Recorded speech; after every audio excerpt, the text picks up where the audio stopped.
हमारे कुछ स्टूडेंट ने हमसे जानना चाहा है कि हम सरकारी मेडिकल कॉलेज से एमबीबीएस किस तरीके से कर सकते हैं, या हम सबसे कम खर्चे में एमबीबीएस कैसे कर सकते हैं, या हमारा सपना है डॉक्टर बनने का तो किस तरीके से हम डॉक्टर बने। हाय गाइस, स्वागत है आप सभी का हमारे चैनल पर। आज हम आपको एमबीबीएस के बारे में पूरी जानकारी देंगे। सबसे पहले तो हमको ये करना है कि हमको किसी ऐसे इंटर कॉलेज में एडमिशन लेना है जहाँ पर हमको 11th और 12th में साइंस बायोलॉजी पढ़ने का मौका मिले। कुछ स्कूलों में सीट कम होने की वजह से बच्चों को साइंस बायोलॉजी वगैरह नहीं मिल पाती और बच्चे कॉमर्स या ह्यूमैनिटीज़ के सब्जेक्ट ले लेते हैं, या बच्चे दूसरे किसी सब्जेक्ट को ले लेते हैं जैसे कि ट्रेड वगैरह को, तो उनका डॉक्टर बनने का सपना बीच में ही रह जाता है। माँ बाप को इस बारे में जानकारी ना होना और बच्चे को इसके बारे में पता ना होने की वजह से बच्चे दूसरी साइड ले लेते हैं, जिसकी वजह से वो डॉक्टर नहीं बन पाते। तो सबसे पहला कदम डॉक्टर बनने के लिए ये है कि आपको 11th-12th में साइंस बायोलॉजी में एडमिशन लेना होगा। और दूसरी बात आपको ध्यान ये रखना है कि 11th और 12th ये दोनों अलग अलग क्लासें हैं, इनकी किताबें अलग अलग होती है। डॉक्टर बनने के लिए हमको 12वीं परीक्षा के बाद एक एग्ज़ाम देना होता है जिसको नीट का एग्ज़ाम बोलते हैं।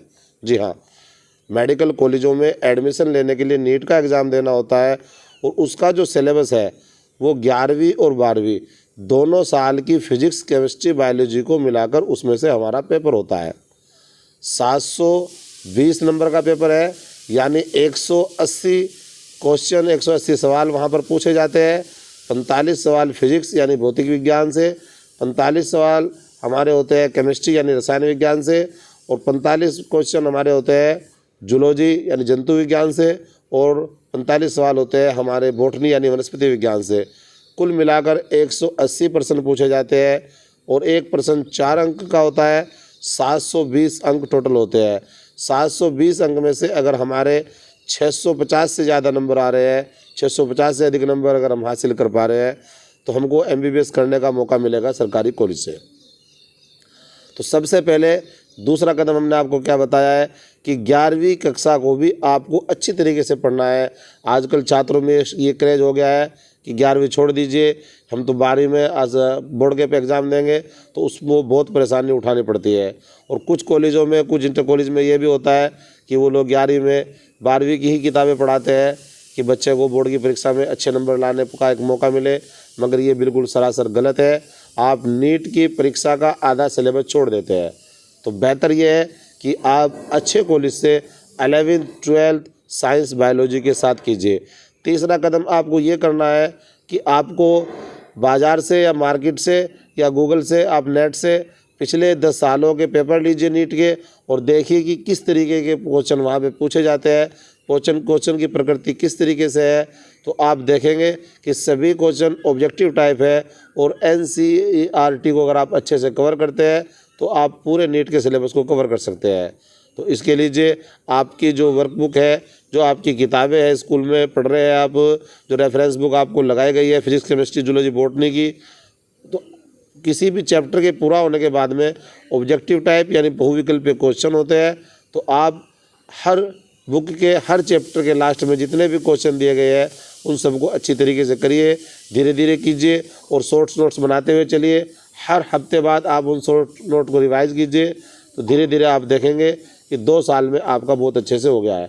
आप ऑनलाइन कोई भी टेस्ट सीरीज ज्वाइन कर सकते हैं जिसमें आपको प्रैक्टिस करने का अच्छा मौका मिलेगा।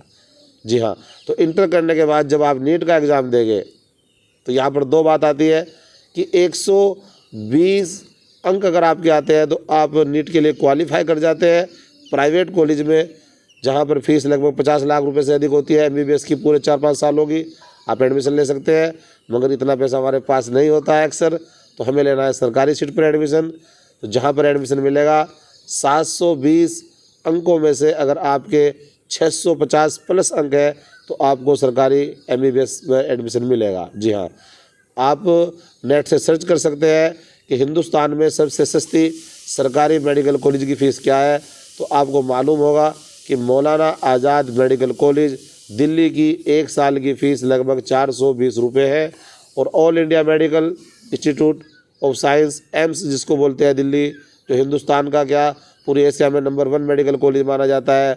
उसकी 1 साल की फ़ीस लगभग 5,600 रुपये है। और अगर मैं अधिकतम की बात करता हूँ तो मेडिकल कॉलेज पूना की फ़ीस लगभग 59,000 रुपये है। तो आप एक अच्छा डॉक्टर बनकर देश की सेवा कर सकते हैं, समाज की सेवा कर सकते हैं और समाज में अपने माँ बाप का नाम रोशन कर सकते हैं और एक रुतबा हासिल कर सकते हैं। तो इसके लिए आपको 3 कदम मैंने आपको बताए। सबसे पहले 11th 12th में आपको साइंस बायोलॉजी लेनी है और दूसरे 11th 12th का फिजिक्स केमिस्ट्री बायोलॉजी अलग अलग पढ़ना है। और तीसरा कदम ये करना है कि नीट के पेपर को समझते हुए, उसके प्रश्नों की प्रकृति को समझते हुए, अपनी किताबों में दिए हुए सभी बहुविकल्पीय ऑब्जेक्टिव टाइप क्वेश्चन को करना है और साथ साथ उनका रिवीजन भी करते रहना है। तो इस प्रकार आप एक MBBS डॉक्टर बन जाएंगे। जय हिंद।